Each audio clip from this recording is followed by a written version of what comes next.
I got my teachers. He knows what you're speaking. Yeah.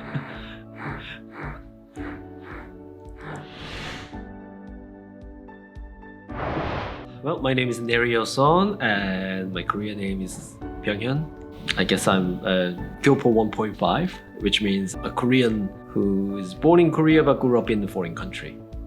It just means you have more of a Korean heritage than those who are born in a foreign country. And also you're more aware of the cultural differences, which makes you a little more complicated, I suppose. I was born in Seoul. My family moved to New Zealand when I just passed 11, I think. And I grew up in Auckland, New Zealand. I consider, Auckland is where I grew up, but also I spent about 4 years of my university days in Wellington. So that's my second home too. It's the capital city, and also it's just by this channel between North and South Island, so it becomes quite windy, and so people tended to be really straightforward. They don't like to ask too long questions, and also they don't like long answers. Yeah, it's windy, wet. You don't want to stay out too long. Oh, where do I begin? Probably the environment itself, first of all.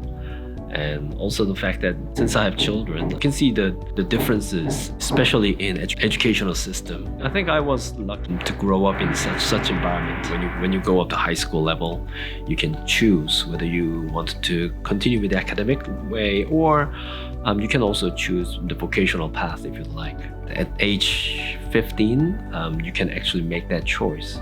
And also the fact that you can choose your subject, which is a big deal. In Korea, one has to study 11 or 10 different subjects, regardless of how interested you are. That's probably the biggest difference. The whole culture, or how people receive that decision and how people respect that decision, is the difference, I think. If you say you're choosing a vocational path, they consider you because you don't study well enough. It's people think of that as an alternative for dumb kids. It's a bit harsh way of saying, but yeah. But outside Korea, I suppose, in Canada or America as well, if you choose that way, well, good on you, go for it. Okay, I got my teaching certificate early 2000, and that was a time when the New Zealand government wanted to introduce this new assessment system, and they had a big row with the teachers union. So it wasn't a very good time for any new teachers to get a job. And apparently my dad found out about this program called the EPIC, and I applied that and had an interview, and that's how I came here. I'm not sure exactly. It'll be like about half my lifetime, I suppose, including the time I grew up here and after I come back. Yeah, about half my lifetime. I've been teaching English in Korea for about 15 years. I suppose the attitude towards failure, especially in Korea, I think the Koreans have this idea of if you fail, that's the end. How can I say? People are very afraid of failure, absolutely terrified of the idea of failing something or losing something. And that also justifies competition. And the people who fail in the competition is deemed unworthy or even unfit for the society. It sounds a bit harsh, but I guess that's one of the way of seeing this. How's failure seen in New Zealand? From my experience, it's just seen as one of the missed opportunity. That didn't work out, to do something else. Well, adjusting, I suppose. In my case, adjusting to what I knew, which can be a little more challenging than learning something completely new. Because you think that's how it's supposed to work, and realize it doesn't anymore. Definitely there are more traffic, I suppose. More traffic, more people, and also way more people are way more competitive. People are way more busy, what I remember. And because they're coping with busy lifestyle or non-stopping machine of life, I think they lost some of the empathy they used to have. I didn't expect much when I first came. I thought I would just stay here for maybe a year or two, then go back to New Zealand and continue with my teaching career. That took another course when I met my wife. Later on, I got married here, and then we have kids here. And yeah, that was a big curve. There are pros and cons. The pros would be the fact that you can understand the language more, you understand people better, and also you can adapt pretty quickly. And also the fact that you can blend in. Just keep your mouth shut. No one knows you're from some other country or somewhere else. The con would be the identity, I think.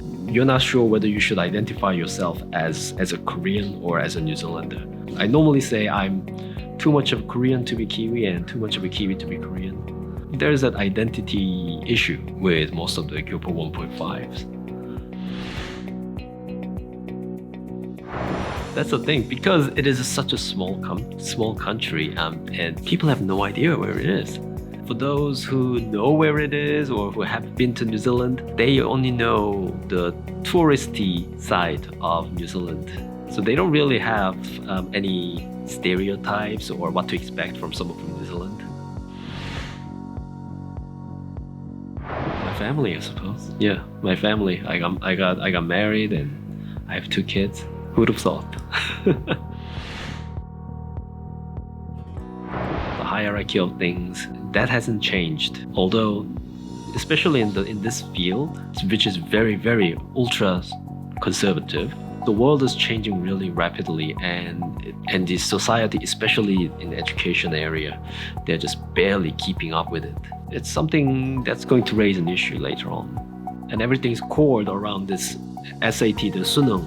Well, you can resit it later on if you desire and if you have the willpower and the money. But just taking one exam to decide your future doesn't seem very fair. I was more reckless and I was very desperate to pursue my art career or becoming either a concept designer or a comic artist or something like that, or some sort of commercial illustrator. Yeah, that has changed a bit. I still have a passion for drawings and art and things like that, but still, I guess I'm more grounded. I had my family members and my cousins and my old friends here in Seoul, and they still remembered me.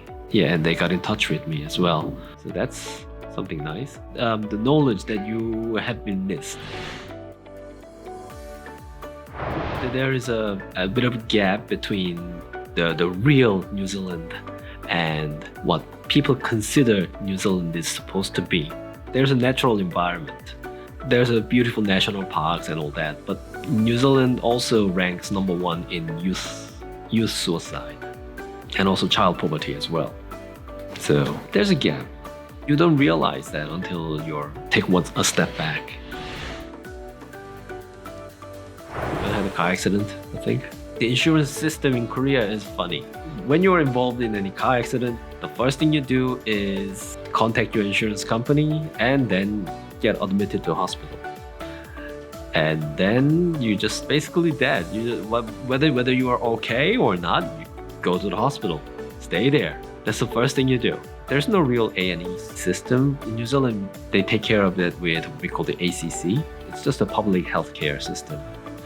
But in Korea, the recovery of people involved in the accident is done by the insurance company. The longer you stay in the hospital, the more money you can make. I was just coming off the main road, just went up the ramp to enter court. And the car behind me, he just couldn't stop in time. So he just rear-ended me. Yeah, I was okay with a sore neck and a bit of back, but yeah, I didn't really need to stay in the hospital for 3 days. But everyone else said, go there, just stay there. I'm okay, I can go there. Well, the best place to learn English and improve yourself is the best. Brownie points.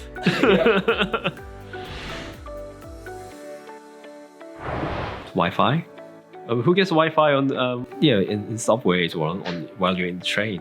Yeah, Any library, cafe. city hall, any cafe. There's like passwords everywhere wherever you go. Yeah, exactly.